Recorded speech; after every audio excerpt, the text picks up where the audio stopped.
posibilidad ng tagumpay o kabiguan, ng ligaya o lungkot. Kaya marapat lamang natanggapin si Jesus bilang tagapagligtas at Panginoon. At matapos yun ay panariwain ang katapatan at paglapit sa Kanya bawat araw o day by day. Ang day by day ay naglalayong umalalay sa pang-araw-araw na pamumuhay. Narito po si Kuya Ed Lapis sa mensaheng pinamagatang Word as Master.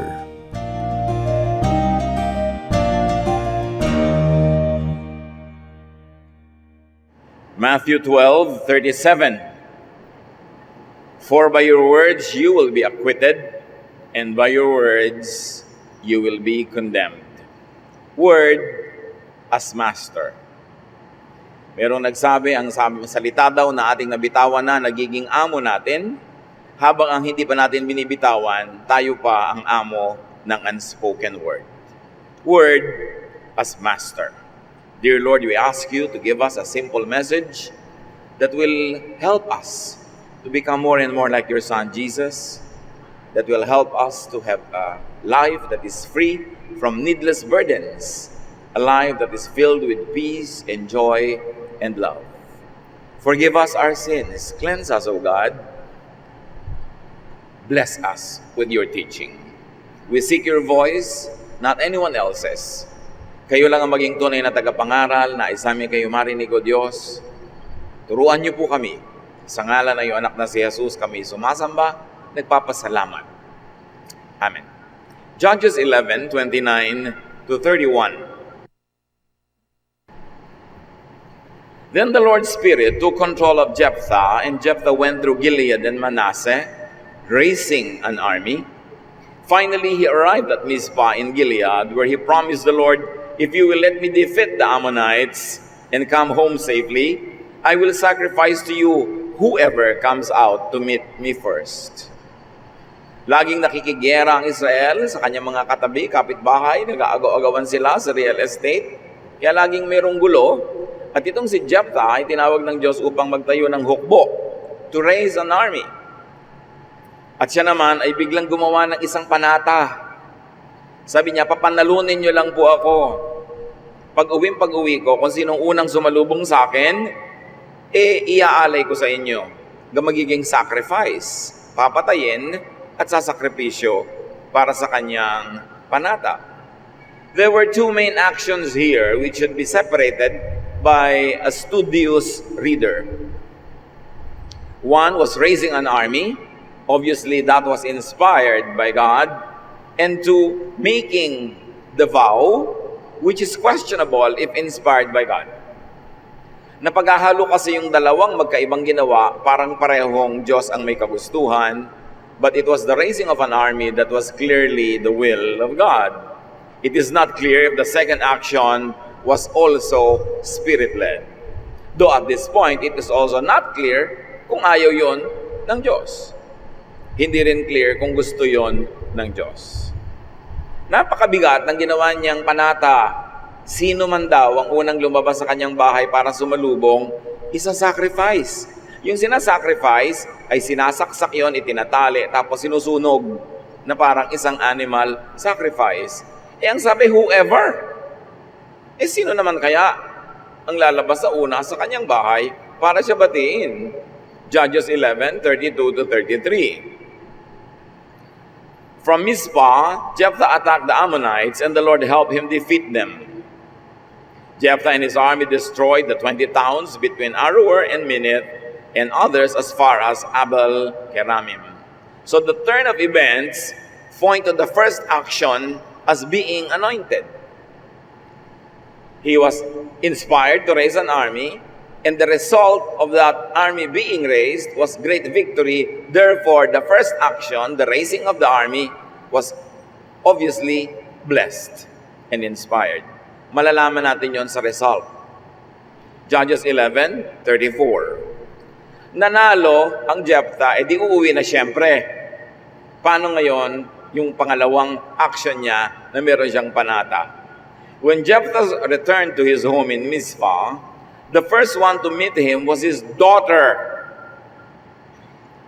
She was playing a tambourine and dancing to celebrate his victory, and she was his only child.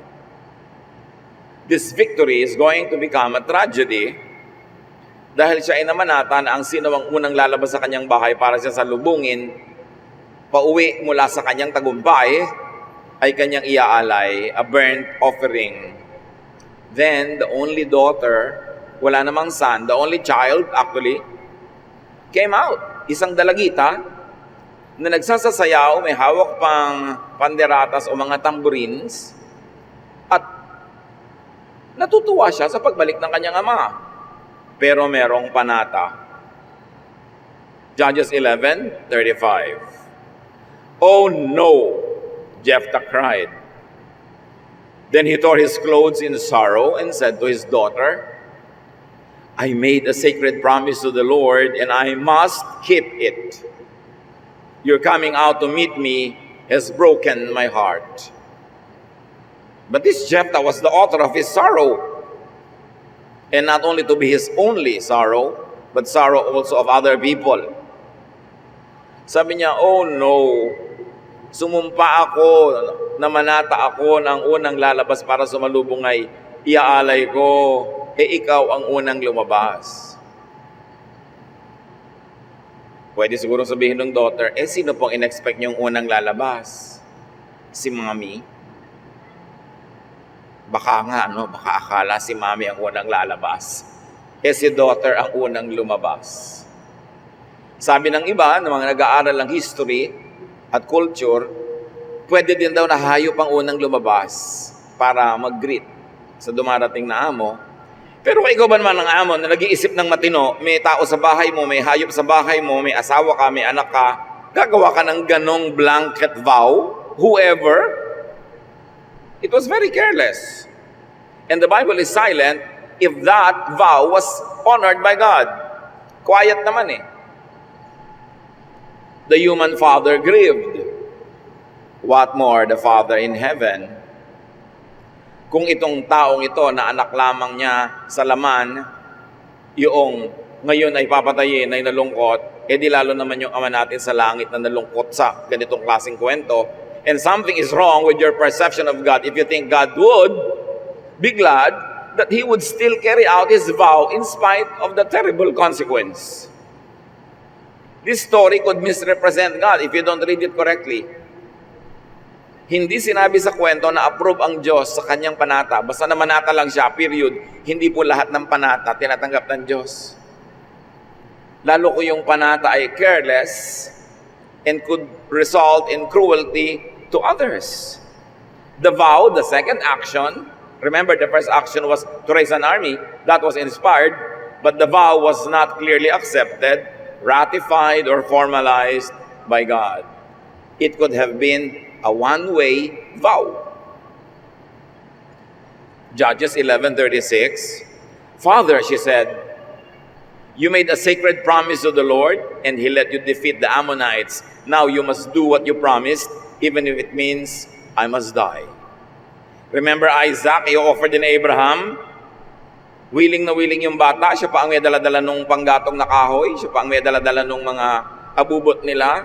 Ito na naman tong dalagitang ito. Sabi niya, kung kayo po ay nanumpa sa Diyos na gagawin niyo yon, edi patayin niyo po ako.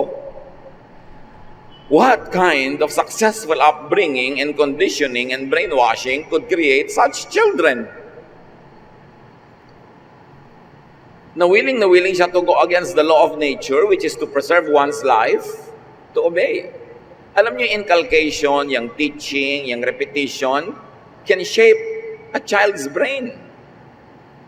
At pag lagi natin silang sinabing maging unquestioningly obedient ka, hayan, ganyan na, willing pa.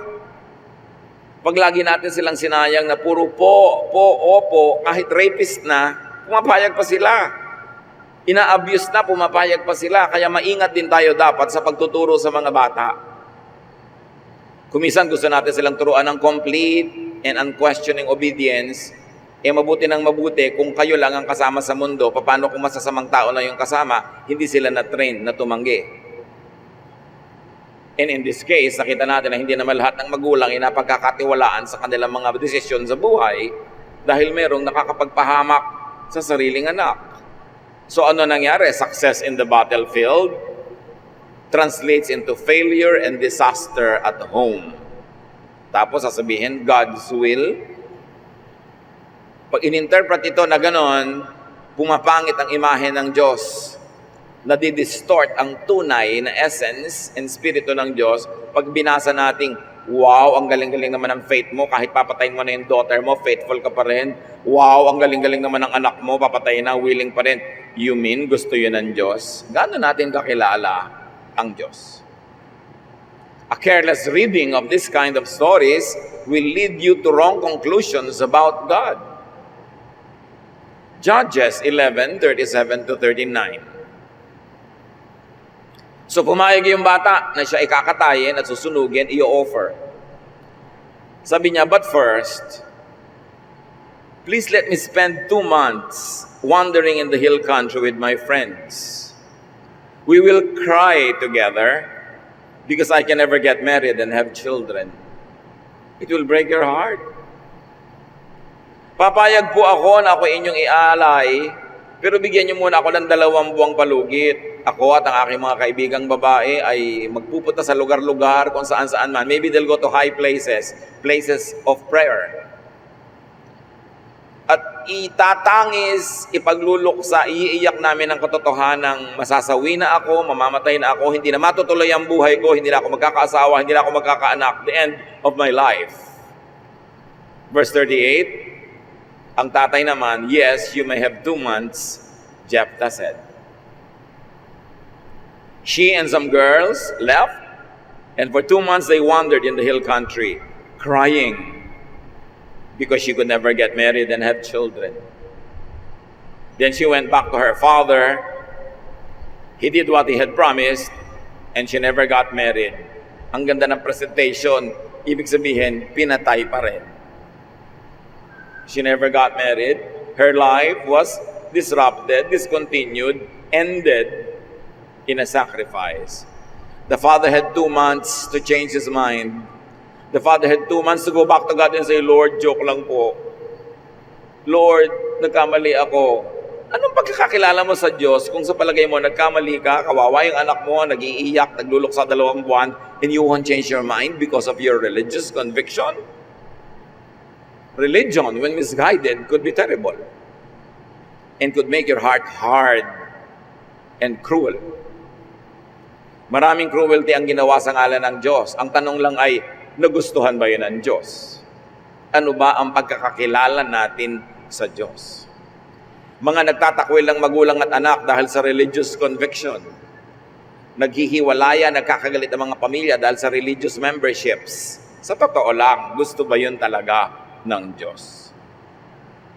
Kuminsan, gusto ng mga religious leaders, wala silang pake kahit mawasak-wasak ang mga pamilya, magkahiwa-hiwalay, basta loyal lang sa kanila yung member nila, pero gusto ba talaga yon ng Diyos?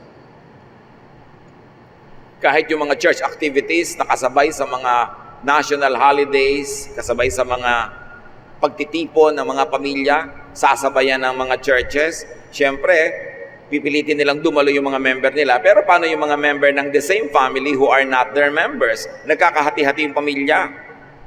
Loyalty lang basta sa church, kahit yung pamilya magka-divide. Tapos sasabihin yun ang gusto ng Diyos. Talaga?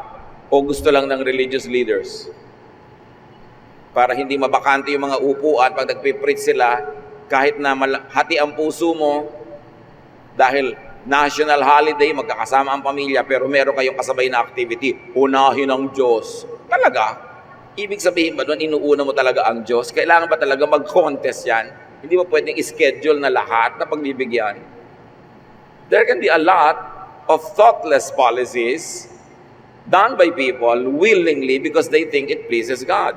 So, this daughter was killed by her own father, by her father's vow, by her father's conviction.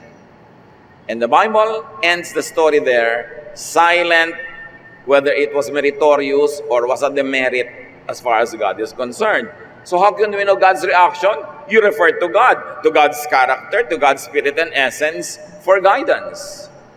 And you will know, every single cell in your body will tell you that God is kind, that God is good, that God is loving, that there is no way that God would be pleased with such needless murder. May mga lesson to agad, kahit maiksi ang kwento mga kapatid. Children could suffer because of their own parents' rashness and carelessness in any area. Kaya dapat maingat ang mga magulang sa mga pasyang ginagawa nila dahil hindi na sila single.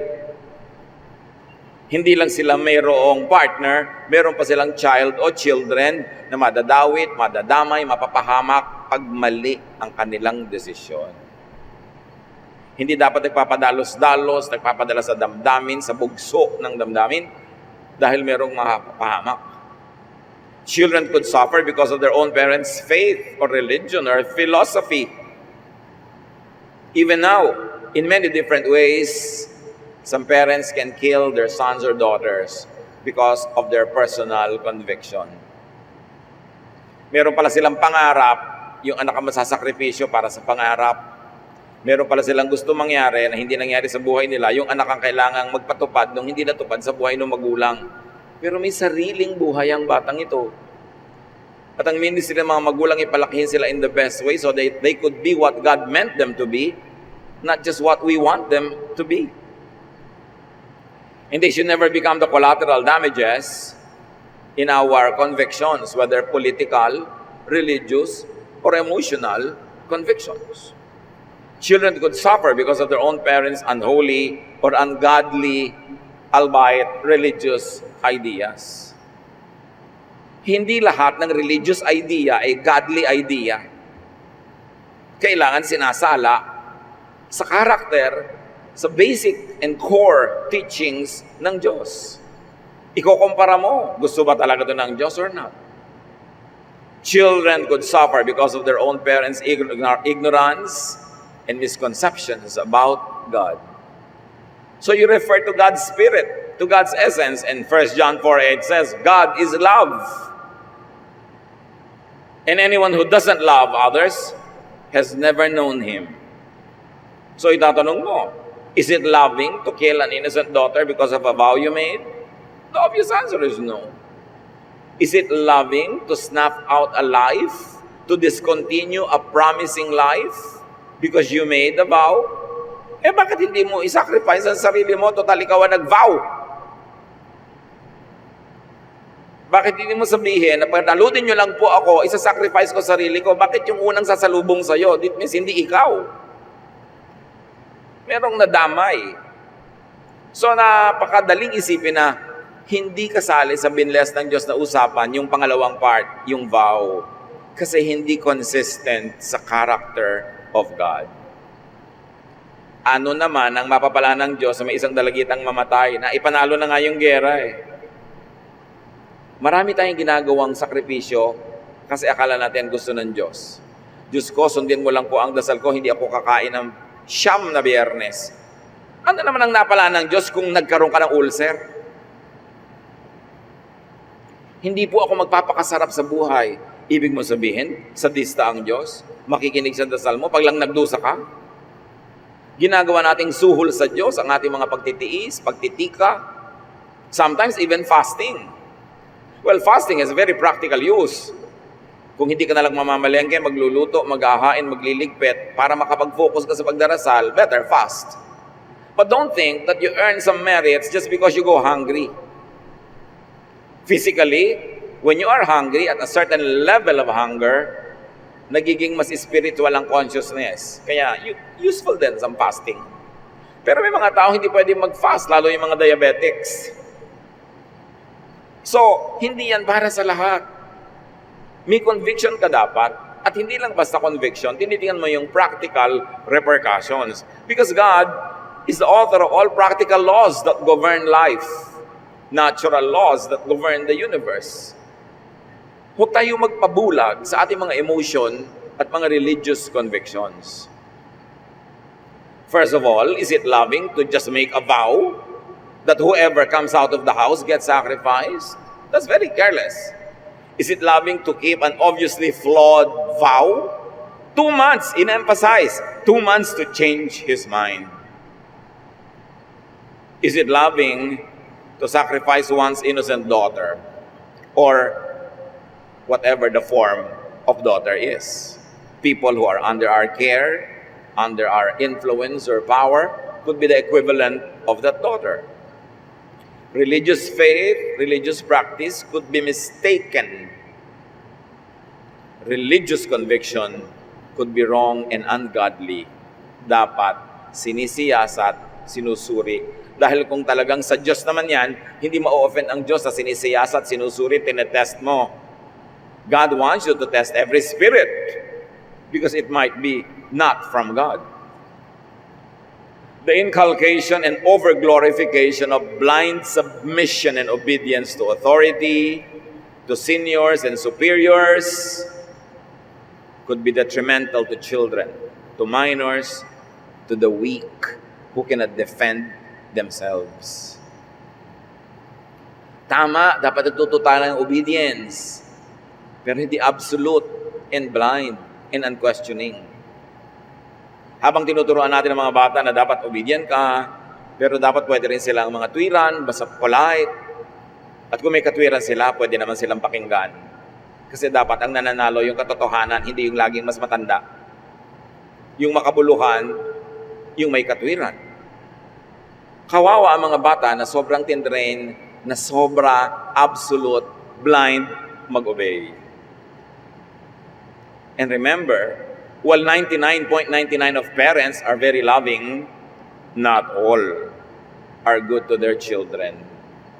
Not all parents could be entrusted with children. 2 Kings 6, 26-30, isang halimbawa ng mag-ina at magkumare. One day, as the king of Israel was walking along the top of the city wall, a woman shouted to him, "Please, your majesty, help me." "Let the Lord help you," the king said. "Do not think I have grain or wine to give you." Then she asked, "What's the matter anyway?" May taggutom noon sa lugar. At sabi ng nanay, "Majesty, help me." Sabi ko, sa Diyos ka magpatulong. Sa palagay mo, meron ako maibibigay sa iyong pagkain o maiinom, lahat tayo gutom. Pero ano ba yon? Anong problema? The woman answered, "Another woman and I were so hungry that we agreed to eat our sons. She said if we ate my son one day, we could eat hers the next day. So yesterday we cooked my son and ate him. But today when I went to her house to eat her son, she had hidden him." The king tore off his clothes in sorrow. And since he was on top of the city wall, the people saw that he was wearing sackcloth underneath. Dalawang magkapitbahay na babae nagkasundo, lutuin natin ang mga anak natin para tayo may makain. Sorry na lang mga bata, you have to hear this. Galing din sa Bible, wala ako magawa. Hindi naman gagawin ng mga nanay nyo yan sa inyo. Bihira ang mga ganitong abnormal na nanay. Pero meron. Nagkasundo ang dalawang babaeng gutom na iluto ang kani-kanyang mga anak. So, anak number 1, naluto. Ewan ko anong putahe. Nung nabusog na yung mother number 2, nung kinabukasan, anak na niya iluluto, itinago na niya. Tumino na, hindi na gutom. Alam niyo bang nakakabaliw ang gutom? Nahimasmasan, sabi niya, ay, topo-topo. Sorry na lang, hindi na nangyari. So isinumbong, hindi po siya tumapad sa usapan. So nakita niyo mga kapatid, hindi lahat ng kwento, hindi lahat ng ideya sa Biblia, model na dapat tularan. Selective ka dapat magbasa. Baka mamaya, Lord, bigyan niyo po ako ng guidance how to raise my children. Tapos binuksan mo yung Bible mo, gumagano yung mga pages kung saan tumuro yung daliri mo, yun ang magiging guide mo. 2 Kings 6, 26-30, anak, takbo na. Ang nanay mo, nagra-Russian roulette sa verses. Kung saan bumukas, yun ang sinasabi sa kanya ng Diyos. Kung bukas bumukas yan sa, and si Noah, pinagawa ng ark. Naku, pagod kayong mag-anak, gagawa kayo ng ark. Ang daming taong mahilig magbasa ng Biblia pero hindi marunong magbasa. Napapahamak sa kababasa dahil hindi alam pumili. Alin ang para sa akin, alin ang para sa lahat, alin ang para sa akin paminsan-minsan at hindi naman laging para sa akin all the time, at alin ang talagang hindi para sa akin. Maraming ganon. Kung ano na lang mabuksan, yun ang sabi ng God sa akin. Talaga, kinausap ka ng Diyos? Nagtuturo ka lang ng verses dyan? Sinabi sa ng Diyos, yun ang gagawin mo? Maraming ganon. At maraming nauuto yung ganon. Alam nyo, sabi sa akin ng Diyos, papautangin nyo ako. Buti pa nga, pautang. Yung iba, alam mo, sabi sa akin ng Diyos, bibigyan mo ko. Sinabi pala ng Diyos sa'yo, di dapat sa akin din sinabi dahil ako yung magbibigay. Bakit naman ikaw ang kinausap, ako itong magagastosan? Huwag kayo nagpapapaniwala sa mga sabi ng Diyos na ganon. Ang daming ganon. Ito na naman, may vow. Ito pinag-usapan, lulutuin yung mga anak nila. Ezekiel 5:10, another book. Therefore, in your needs, parents will eat their children. Bala. 99.99 ng magulang talaga mapagmahal. Pero may 0.001 na dapat pag-ingatan. O kaya, kahit generally yung magulang ay tama, may mga 0.001 din yan na maling desisyon. Kaya dapat nakikinig din sa payo ng iba. At lalong-lalo ko yun ay religious conviction, dapat merong validation from other godly people, advice of other Bible-based people, prayerful people. Hindi ka sugod ng sugod sa desisyon, lalo't mayroong masasacrifice, lalong may mapapahamak. Naku, maraming ganon. Yung isang member ng family nila, naging member ng ganitong religion, yung buong kabuhayan nila ibinenta at idinonate. Nawala ng bahay ang anak at mga asawa at mga kapatid. Meron naman, mga mana nila magkakapatid, ibinenta at ipinadala ko sa ang simbahang malayo dahil may conviction, kinausap ng Diyos. Kinausap ka ng Diyos, marami kayong tagapagmana. Bakit sila? Hindi kinausap, ikaw lang? Dapat may checks and balance ang ating spirituality. Because any bad spirit can deceive you. Especially, you can be manipulated by religious groups that have selfish and materialistic interests.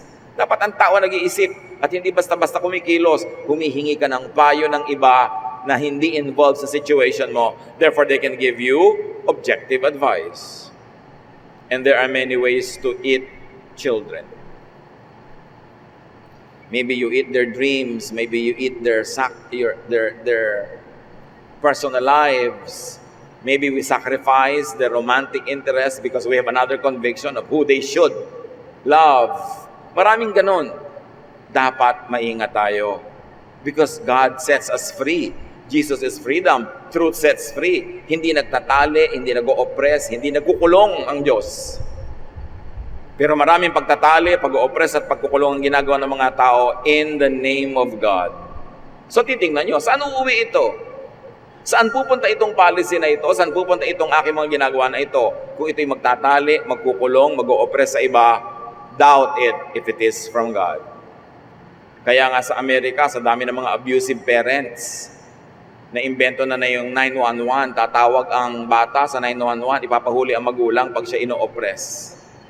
Kasi it's already very abnormal. The state has to intervene to protect children from their own elders. That's abnormal. It means that the society is sick. Kailangan ipagtanggol ng polisiya at ng mga social workers ang bata sa sariling magulang. And yet, in some cases, talagang kailangan. Napaka-importante. Ito lang nga yung anak ni Jephthah, wala pang 911 noon. Kaya walang nakatulong sa kanya. Consider Jephthah's story. Obviously, not an example to follow in your own life. Kaya manuri sa mga aral ng Biblia. Mag-iingat sa misunderstanding and misapplication. Paano mo malalaman na dapat ka na magduda? Pag oppressive, unkind, cruel, painful yung application, doubt your scholarship. Doubt your ability to understand. Consult with other people. Because God is love, God is kind, and Jesus sets free. Children need protection from abusive and destructive and abnormal parents or elders, especially from abnormal and abusive religious practice. Colossians 3:21. Parents, don't be hard on your children. If you are, they might give up. Isang paalala, don't pressure them. Dapat nating i-deliver sa Diyos ang bawat batang ipinagkakatiwala sa atin in the best possible state so that they could pursue the life that God designed for them. But we are not going to dictate every bit of that life because we are only custodians. God, after all, is the real parent of every child. In a religious way, do not rush into and do not carelessly make commitments, vows, promises, pledges, especially those that could involve other persons. Kung pamilya kayo, bago mag-pledge sa isang project, be it a church project, a religious project, a political project, consult with everyone concerned. Kasi hindi ka nabubuhay para sa sarili lamang. Halimbawa, sa Biblia, malinaw, ayaw ng Biblia na tayo napapasubo. Ayaw niyang napapatali tayo sa mga commitment na nakakapigil ng ating kalayaan at nagbibigay sa atin ng alalahanin. Proverbs 22 verse 6, don't guarantee to pay someone else's debt. Yan lang. Huwag kang magiging guarantor kasi matatali ka. At may example pa sa Proverbs 6, 1-5. My child, suppose you agree to pay the debt of someone who cannot repay a loan. Then you are trapped by your own words. And you are now in the power of someone else. Here is what you should do. Go and beg for permission to call off the agreement. Do this before you fall asleep or even get sleepy. Save yourself, just as a deer or a bird tries to escape from a hunter. Pag mayroong usang-usa, isang ibon na nasilo ng kung anumang mga patibong, anumang mga traps, magpipiglas yan, magkakakawag, gagawin ang lahat para lumaya. Sabi nitong Proverbs, yan ang gawin mo kung nagkamali ka na nag-guarantee sa utang ng may utang. At kung hindi yun makabayad, edi ikaw magbabayad. At kahit hindi pa oras ang pagbabayad niya, kakabaka-baka, baka hindi siya makabayad, ikaw ang mapapahamak. Etong gawin mo kung nagkaroon ka ng ganyang pagkakamali, umatras ka. Kumawala ka sa kasunduan kasi hindi ka dapat matrap by your own words. Kaya maingat tayo mga kapatid sa words. Itong si Jephthah nag-vow. Pag pumirma ka sa isang guarantee, words din yun. Yung pirma mo, words yun. Pag-ingatan, yung mga sumpa, yung mga pangako, kailangan hindi yan pinagbibitawan unless pinag-isipan and absolutely necessary. Ecclesiastes 5:2, don't talk before you think or make promises to God without thinking them through. God is in heaven, you are on earth, so don't talk too much. Sabi, huwag kang masyadong masalita, lalo sa harap ng Diyos. Huwag kang gawa ng mga pangako. Pagalingin nyo lang po ako, ganitong gagawin. Napakarami nang nangako magpapagawa ng building para sa church. Pag yumaman, nung yumaman, nagpagawa ng sarili niyang building. Napakarami ng kanyang mga sumpa, mga panata. Sabi, mag-ingat-ingat kayo. Pag nakikipag-usap kayo sa Diyos, huwag kayong masyadong masalita. Nasa langit siya, igalang nyo. Hindi siya katulad ng kapwa-tao mo lang, daldal ka ng daldal kahit hindi ka serious. Pag nanumpa ka sa Diyos, tuparin mo. Ngayon, kung natatakot ka, na baka kung ano yung maisumpa mo, pag-isipan mong mabuti bago ka mag-vow. Huwag kang gawa ng mga panata. James 1:19, my dear friends, you should be quick to listen and slow to speak or get angry. Dapat doble-doble pakikinig bago magsalita. You are the master of your unspoken words and slave of those you should have not spoken but have spoken. Pag sinabi mo na siya na ang amo, kailangan tuparin mo na. At kung nasabi mo mistakenly, tinuro na ng Proverbs, magmakaawa ka, gumawa ka ng paraan, magbayad ka ng multa, pero kumawala ka sa commitment mo na hindi dapat. Yung iba, ang dali-dali magpakasal. Tapos ang hirap-hirap naman ang magpatanggal ng kasal na yan. Lagi nilang kasal ang solusyon. Hindi solusyon yon. Napapatali ka lang lalo at kung hindi naman talaga ukol, kakawala ka rin lang in a bloody and expensive way. Don't get more committed when you already got into any commitment that you did not like. Ang isang pagkakamali ay hindi pwedeng ituwid ng pagkakamali na naman. At ang gusto ng Diyos, malaya tayo. Yung hindi pa mabigat ang loob, naku, may utang ko kay ganun, meron ako dapat bayaran, meron akong pinanagutan, may pangako ako. Mahirap dalhin yun. At ang gusto ng Diyos, malaya tayo. Make only the most necessary, minimum commitments. Less words means more power and more control on your part. More words means less control and less power. Mga kapatid, mag-ingat. Beware of and be careful with religious and emotional conviction. When we are very emotional about something, magpalipas muna ng oras, araw, linggo, buwan, bago mag-commit. Kasi pwedeng maiba ang iyong emosyon, pero nakakommit ka na, nakapirma ka na, nag-pledge ka na, paano ka aatras? Balance your faith with reason. Ayaw ng Diyos ng blind faith because God is light. Ayaw niya ng darkness. Ayaw niya ng faith na nakakatali at nakakakulong because truth sets free. Ayaw niya na merong nagdurusa at nahihirapan na hindi naman dapat dahil sa religious conviction because Jesus wants us to rest. Jesus wants us to have peace. How much do we know God? When we misread the Bible, when we misinterpret the Bible, we will have a wrong image of God. A God who is unkind, a God who is unreasonable, a God who is oppressive. God is not any of that. Dapat din nating palayain ang imahe ng Diyos sa mga imahe na ginawa ng maraming theologies and theologians. Mga maling imahe ng Diyos na isiniksik sa ating utak at nabuo na doon, akala natin gano'n ang Diyos. Mabait ang Diyos, infinitely kinder than we can ever imagine. So do not do any act of unkindness towards others or yourself in the name of God because that will not honor God. God loves us and God wants us to be free and to be rested and restful. Ama namin, turuan niyo po kami kung paano i-apply ang kwento ni Jephthah at tungkol dito sa mga pledges na ito, tungkol sa mga magulang na pwedeng magpahamak sa anak, paano namin i-apply ito sa aming buhay? Teach us, O God. Magbulay-bulay tayo mga kapatid. Angkinin ang mga aral sa araw na ito, paturo sa Espiritu ng Diyos kung paano natin ito ilalapat sa ating mga buhay. Lord, as your people bow before you, give us the wisdom to process all of this and to give us the wisdom also to apply this in our lives. Let's be alone with the Lord and make personal applications to this study.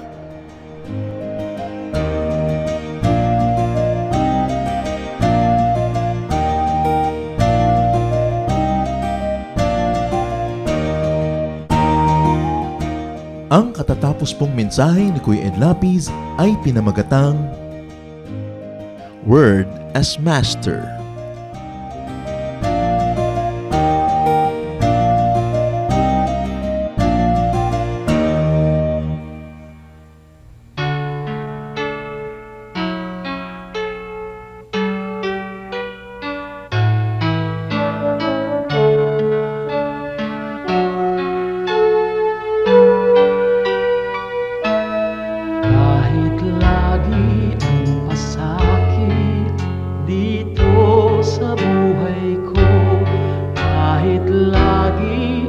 pagluha dito sa buhay ko. Sakali man itong aking pamatok, ubod ng bigat, sa tulong mo, Jesus, nakakaya ang lahat. Kung sakaling ang ligaya'y di pa natagpuan, kung sakaling ang ginhawa'y di pa nakakamtan, sa piling mo, Jesus, ako ay lagi nang nakatanaw sa langit mong laan, di na mamamanglaw. Pagtitiis ang kailangan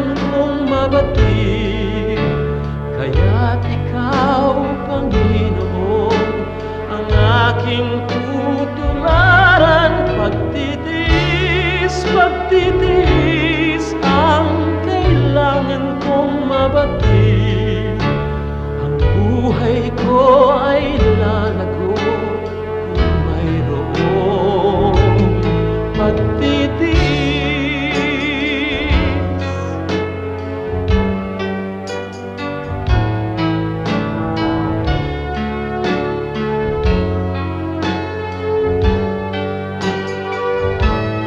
Kung sakaling ang ligaya'y di pa natagpuan, kung sakaling ang ginhawa'y di pa nakakamtan, sa piling mo, Jesus, ako ay lagi nang nakatanaw sa langit mong laan. Di na mamamanglaw, pagtitiis, pagtitiis ang kailangan kong mabatid. Kaya't ikaw, Panginoon, ang aking tutularan. Pagtitiis, pagtitiis ang kailangan kong mabatid. Espiritu ay lalago kung mayroong pagtitiis.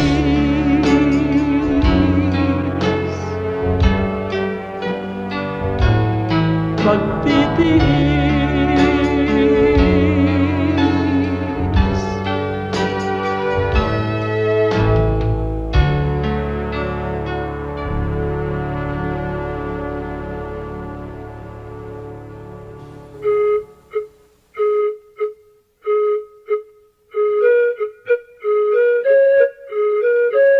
Dumako po tayo sa mga hiyas ng bayan, mga bagay po na maaari nating kilalanin, pag-aralan, ipagmalaki bilang mga Pilipino, hindi naman para magyabang, kundi para magkaroon po tayo ng mahalagang pagtingin sa ating mga ninuno, sa ating nakaraan at sa ating sarili.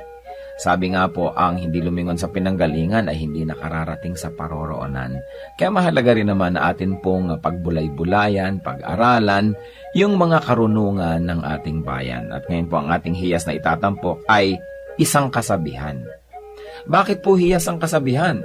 Sapagkat bago naman tayo makagawa ng isang kasabihan, kailangan ng napakahabang panahon, ng pag-aaral, ng pagmamatyag, at ng isang sensitibong puso sa mga katotohanan sa daloy ng buhay.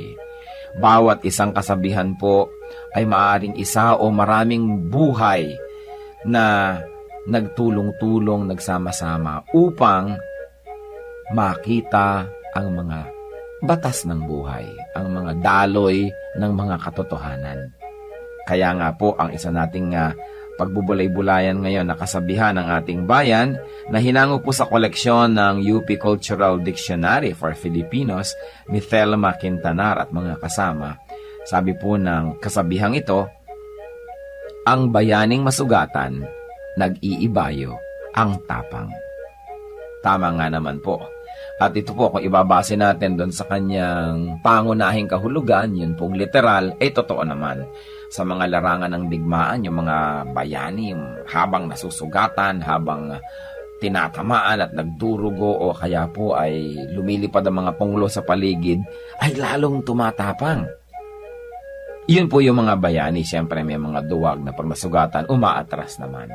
Pero ang mga bayani, pag nasusugatan, nag-iibayo pa ang tapang. Subalit higit po dito sa pangunahing kahulugan nito na yung literal, ay meron pa pong malalim na kahulugan siyempre ang hiyas ng bayan na kasabihan na ito.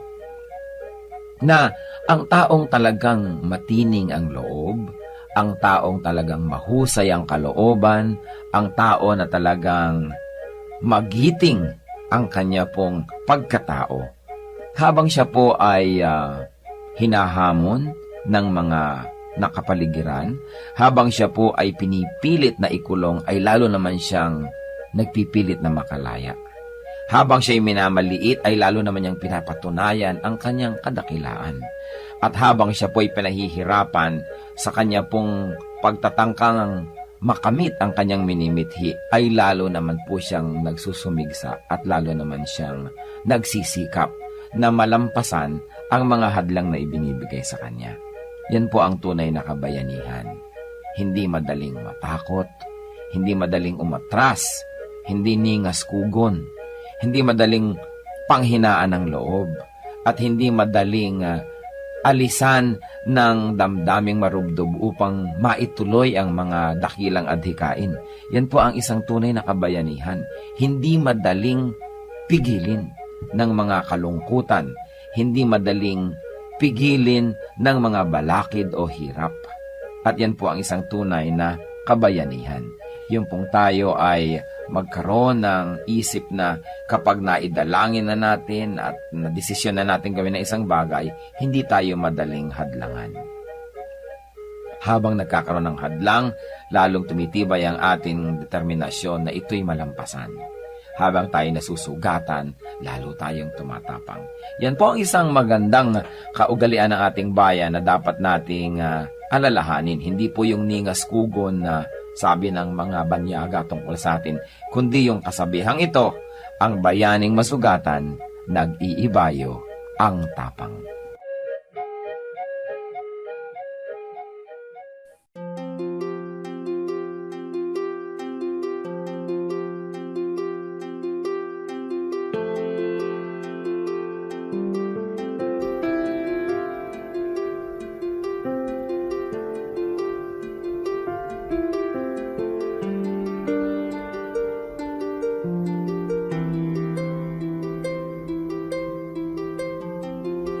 Panginoon, ang sabi niyo sa akin, lumapit lang sa inyo.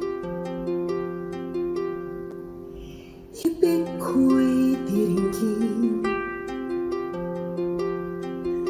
pasanin ay aalisin. Lahat ng kabigatan ng isip at katawan, ilalagak ko na sa inyong kanlungan. Nais kong madama, haplos ng iyong kamay. Paghako sa damdamin, sinisiklop ng buhay. Nais kong madama, init ng iyong yakap. Sa sandaling ito, hanap ko ay paglinga.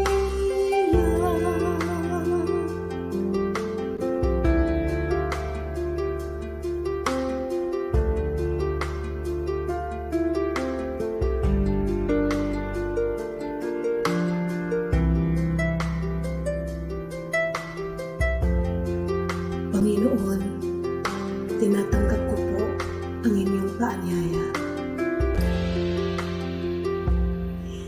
Dito sa piling mo, nais kong magpahinga.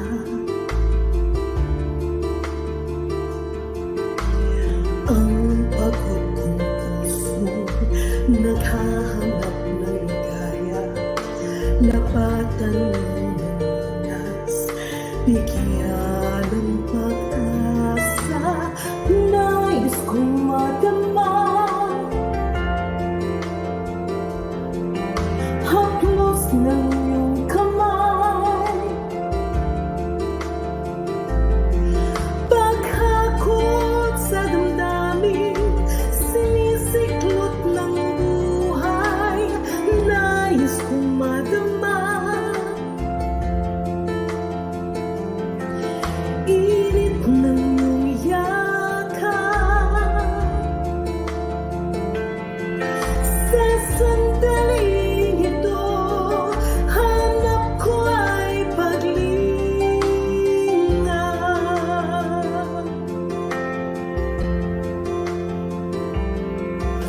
Narito ako ngayon, ituloy mo sa bisig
Oras na po para pansamantalang magpaalam ang programang Day by Day. Tayo po'y magsama-sama tuwing ika-6 hanggang ika-7 ng umaga, araw-araw. Magandang umaga po at mabuhay ang Panginoong Hesus!